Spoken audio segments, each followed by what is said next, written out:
Hello friends, welcome to our channel.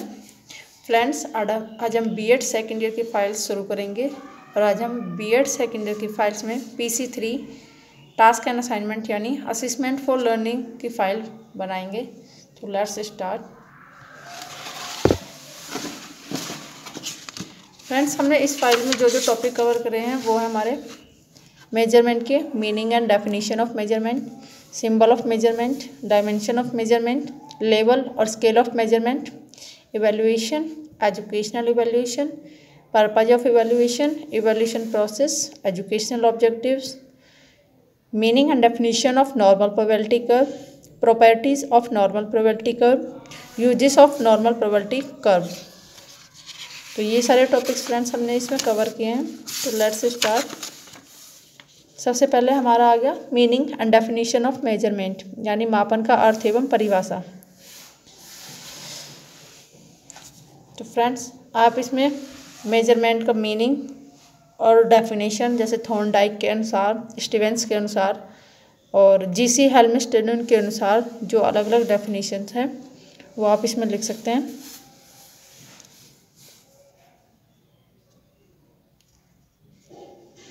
कि measurement होता क्या है। जैसे स्टीवेंस के अनुसार measurement is the process of assigning number to object according to certain agreed rules. Definitions में कैंपबेल के अनुसार, ये कैंपबेल ने क्या डेफिनेशन दी थी। ब्रैडफील्ड एंड मॉरडॉक के अनुसार कि कैंपबेल की डेफिनेशन थी कि नियमों के अनुसार वस्तुओं या घटनाओं को अंकों या संख्याओं में व्यक्त करना ही क्या है, मापन या मेजरमेंट है। जबकि ब्रैडफील्ड ने एंड मॉरडॉक के अनुसार मापन प्रक्रिया में किसी घटना अथवा तथ्य को के विभिन्न आयामों के लिए प्रतीक निश्चित किए जाते हैं जिससे उस घटना की स्थिति का यथार्थ निर्धारण किया जा सके। तो ये सारी डेफिनेशन हम इसमें लिख देंगे। उसके बाद सिंबल ऑफ मेजरमेंट यानी मेजरमेंट के प्रतीक, इसके प्रतीक क्या है वो हम इसमें लिखेंगे। जैसे कोई वस्तु ग्राम व किलोग्राम, जबकि दूरी होगी तो किलोमीटर, मीटर, द्रव होगा लीटर, मिलीलीटर। इन इकाइयों जो ये इकाई होती हैं जिनमें हम मापते हैं उन्हें क्या कहेंगे, मापन के प्रतीक। नेक्स्ट हेडिंग हमारी डायमेंशन ऑफ मेजरमेंट यानी मापन के आयाम। आयाम जैसे किसी तथ्य के अनेक पक्ष, उसके अवयव हुए, गुण, दशा, विस्तार, इन सबको क्या है, आयाम माना जाता है उसका, कि उसके कितने क्या गुण हैं, क्या उसके अवयव क्या हैं, उसकी दशाएं क्या हैं। तो विद्यार्थी के विभिन्न आयामों का मापन कर उन्हें प्रतीक, अंक या संख्याओं के द्वारा प्रदर्शित किया जाता है। जैसे किसी विद्यार्थी है स्कूल में, उसकी आयु, उसकी लंबाई, भार, स्कूल के विषयों का ज्ञान, बुद्धि लब्धि आदि का मापन उसकी स्थिति की जानकारी प्राप्त करने के लिए करते हैं। तो ये क्या है, उसके अलग अलग आयाम हो गए मापन के, कि हम कौन से आयाम को माप रहे हैं। तो ये सभी मापन के आयाम हैं। नेक्स्ट हेडिंग है हमारी लेवल और स्केल ऑफ मेजरमेंट यानी मापन के स्तर और मापनियाँ। क्या क्या स्तर है हमारे, जैसे फर्स्ट है नॉमिनल, सेकंड है ऑर्डिनल क्रमिक, थर्ड है इंटरवल अंतराल लेवल और फोर्थ है हमारा रेशो यानी अनुपात लेवल और स्केल। ये हमारे 4 लेवल या स्केल हो गए हमारे, nominal, ordinal, interval and ratio.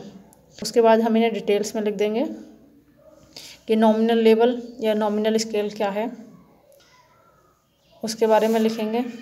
उसके बाद ऑर्डिनल लेवल या ऑर्डिनल स्केल, उसके बाद इंटरवल लेवल और स्केल यानी इंटरवल लेवल अंतराल स्तर या मापनी क्या है। एंड फोर्थ है हमारा रेशो लेवल और स्केल यानी अनुपात स्तर या अनुपात मापनी। अनुपात मापनी जो है ये हमारी सर्वाधिक वैज्ञानिक और विश्वसनीय मानी जाती है। इसमें अंतरिक्षताओं के साथ साथ एक वास्तविक शून्य बिंदु भी होता है।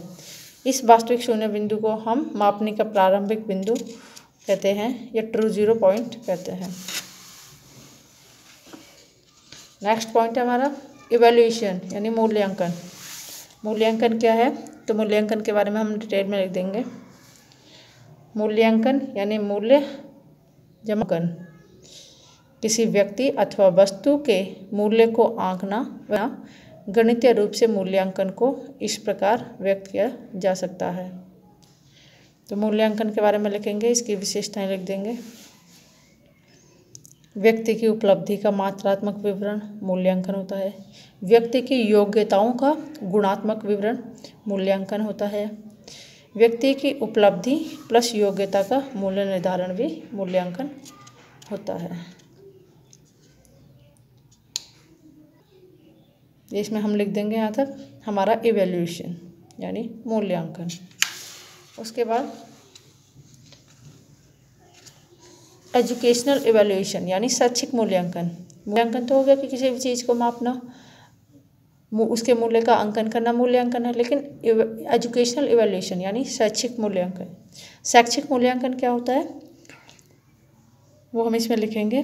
जैसे मूल्यांकन क्या है, एक ऐसी प्रक्रिया है जिसमें मापित मूल्य का अवलोकन करके उसकी उपयोगिता का मूल्य निर्धारित किया जाता है।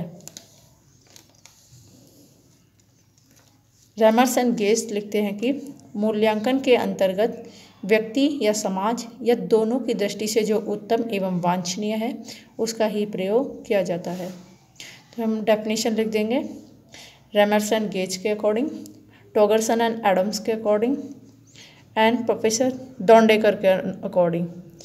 इनके अकॉर्डिंग इन्होंने लिखा है कि मूल्यांकन की परिभाषा एक व्यवस्थित प्रक्रिया के रूप में की जा सकती है जो इस बात को निश्चित करती है कि किस सीमा तक विद्यार्थी शैक्षिक उद्देश्य प्राप्त करने में समर्थ रहा है। कि उसका जो मूल्यांकन होगा शैक्षिक मूल्यांकन, उसके आधार पर हम बता सकते हैं कि उसने अपना जो शैक्षिक उद्देश्य है किस सीमा तक प्राप्त किया है। क्योंकि अगर मार्क्स वगैरह जैसे हम चेक करते हैं कम है तो उसने उद्देश्य कम प्राप्त किया है अपना, तो उस आधार पर हम कह सकते हैं कि उसका शैक्षिक उद्देश्य किस सीमा तक वो प्राप्त करने में समर्थ रहा है। उसके बाद पर्पज ऑफ इवैल्यूएशन यानी मूल्यांकन के उद्देश्य, जो उद्देश्य हम वो लिख देंगे इसमें।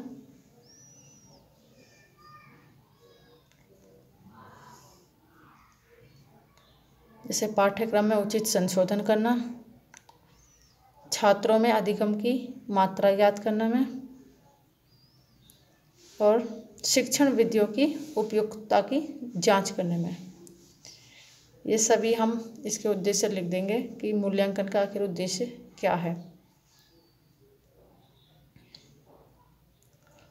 नेक्स्ट पॉइंट है हमारा इवैल्यूएशन प्रोसेस यानी मूल्यांकन की प्रक्रिया। कि जो हम इवैल्यूएशन करते हैं उसकी प्रोसेस क्या होती है, किस तरह से वो प्रक्रिया होती है वो लिखेंगे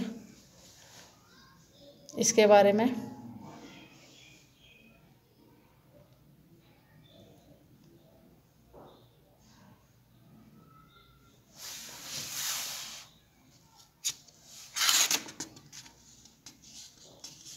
कि इवैल्यूएशन क्या है, एक निरंतर चलने वाली प्रक्रिया है जिसके 3 महत्वपूर्ण बिंदु हैं। एक है शिक्षण उद्देश्य, सेकंड सीखने से उत्पन्न अनुभव और थर्ड है व्यवहार परिवर्तन।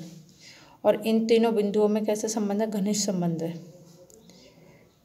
ये हम इसकी प्रक्रिया लिख देंगे किस तरीके से इवैल्यूएशन होता है। यानी सबसे पहले तो शिक्षण का उद्देश्य होता है कि किस उद्देश्य से शिक्षण हो रहा है। उसके बाद कि जो सीखा उससे क्या अनुभव प्राप्त हुआ, और उस थर्ड है उससे व्यवहार परिवर्तन के, उस जो सीखा है उसके आधार पर कितना व्यवहार में परिवर्तन हुआ वो हम इसमें लिखेंगे।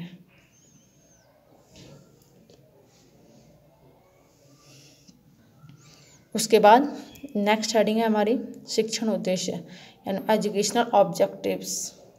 कि इसके उद्देश्य क्या है, जैसे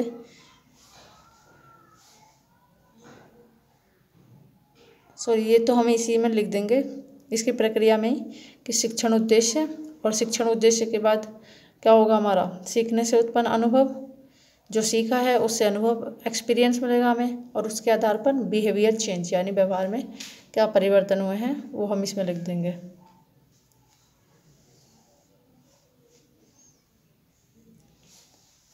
और ये ही क्या है हमारे इस इवैल्यूएशन प्रोसेस के सोपान यानी स्टेप्स हैं। जैसे सबसे फर्स्ट हो गया उद्देश्यों का निर्धारण, सेकंड अधिगम अनुभव को प्रदान करना, और थर्ड हो गया व्यवहार परिवर्तन के आधार पर मूल्यांकन।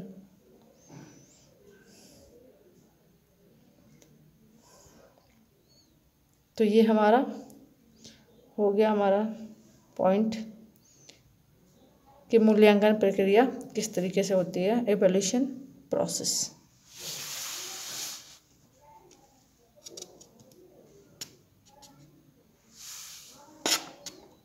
इसके बाद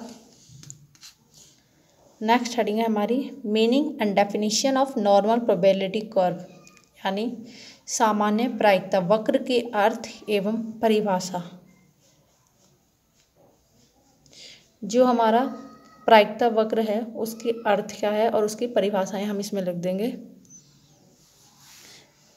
कि प्रायिकता वक्र क्या है, किस लिए बना है, वो सब।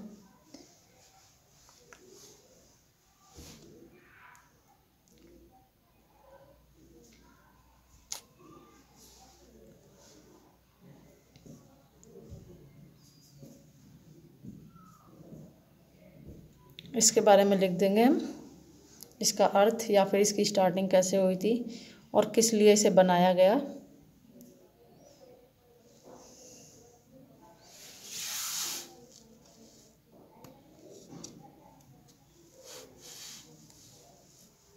प्रायिकता वक्र, सामान्य संभावना वक्र का विचार सर्वप्रथम सन 1933 में फ्रांस के अब्राहम डी मोइर के मस्तिष्क में आया था।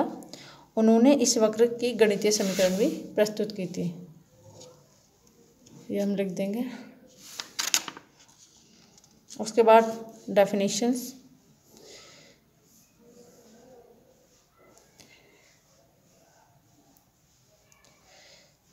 जैसे कि सामान्य संभावना वक्र एक ऐसा सैद्धांतिक आदर्श एवं गणितीय वक्र है जिसके प्राप्तांक मध्यमान के दोनों ओर एकदम समान रूप से वितरित होते हैं।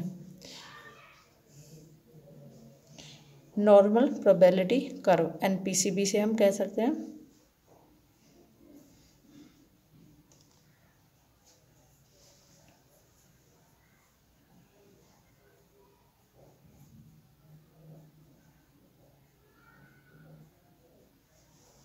के बाद properties of normal probability curve, यानी सामान्य संभावना वक्र की विशेषताएं, कि इस वक्र की क्या क्या विशेषताएं हैं। जैसे फर्स्ट तो हम डेफिनेशन से ही निकाल सकते हैं कि सामान्य संभावना वक्र मध्य वाले भाग तथा दोनों ओर सीमांतों पर सममित होता है। इसकी आकृति घंटाकार होती है, बेल शेप्ड।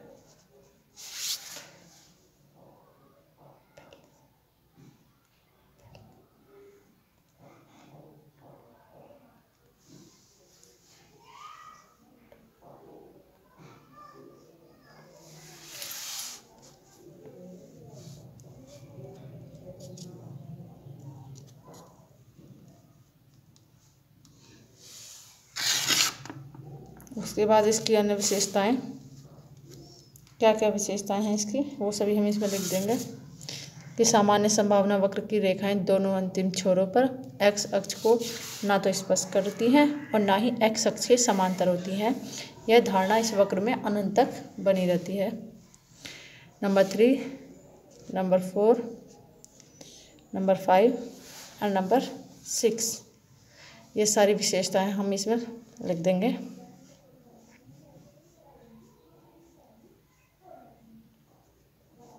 संभावना वक्र की, साथ ही इसका डायग्राम भी बना देंगे हम कि बीच में मध्यांक होता है, दोनों ओर ये सम्मित होता है, साथ ही मध्यमान मध्यांक बहुलांक क्या होंगे उसका भी हम एक डायग्राम शो कर देंगे। जैसे कि ये है हमारा मध्यमान मध्यांक और बहुलांक।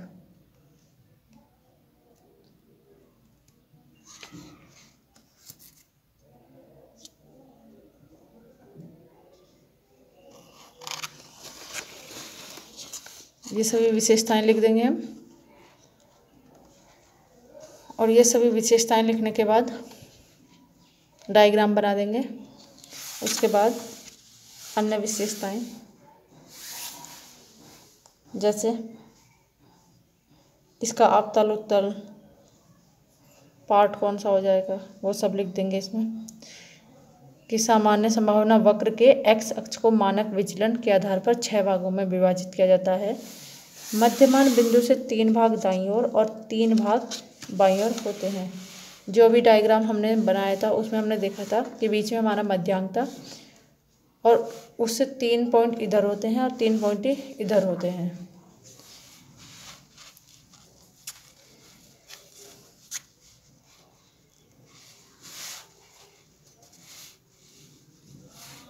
उसके बाद uses of normal probability curve यानी सामान्य संभावना वक्र के उपयोग, कि इस वक्र के क्या उपयोग हैं, इस कर्व को हम किस तरीके से प्रयोग कर सकते हैं। तो इसके उपयोग हम लिख देंगे कि शिक्षा, मनोविज्ञान और समाजशास्त्र आदि के अधिकांश क्षण सामान्य संभावना वक्र के रूप में वितरित होते हैं। इसलिए इस वक्र का उपयोग इन क्षेत्रों की व्यावहारिक समस्याओं के समाधान में किया जा सकता है। इसके प्रयोग लिख देंगे हम कि किस तरीके से इसका उपयोग किया जा सकता है। जैसे किसी समूह में दिए गए प्राप्तांकों से अधिक या कम अंक पाने वाले छात्रों की संख्या ज्ञात करने में, या किसी समूह में दिए गए 2 प्राप्तांकों के मध्य अंक प्राप्त करने वाले छात्रों की संख्या ज्ञात करने में, और किसी समूह में किसी विशेष स्थिति वाले छात्रों के लिए प्राप्तांक सीमा ज्ञात करने में। ये सारे पॉइंट्स हम इसमें लिख देंगे।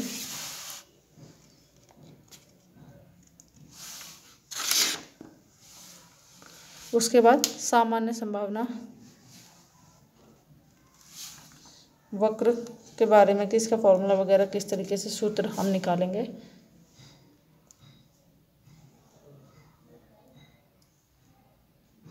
तो जेड स्कोर यानी इसकी फॉर्मूला होता है हमारा equal to x minus m upon del.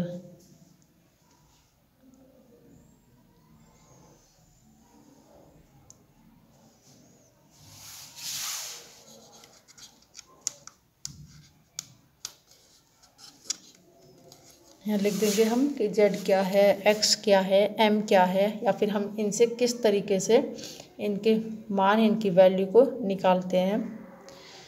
इस प्रकार नॉर्मल प्रोबेबिलिटी कर्व से आंकड़ों का मान आसानी से निकाल सकते हैं अगर ये फॉर्मूला हमें पता है तो।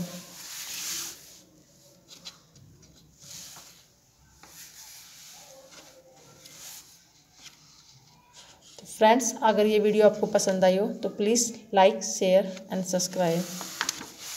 Thank you.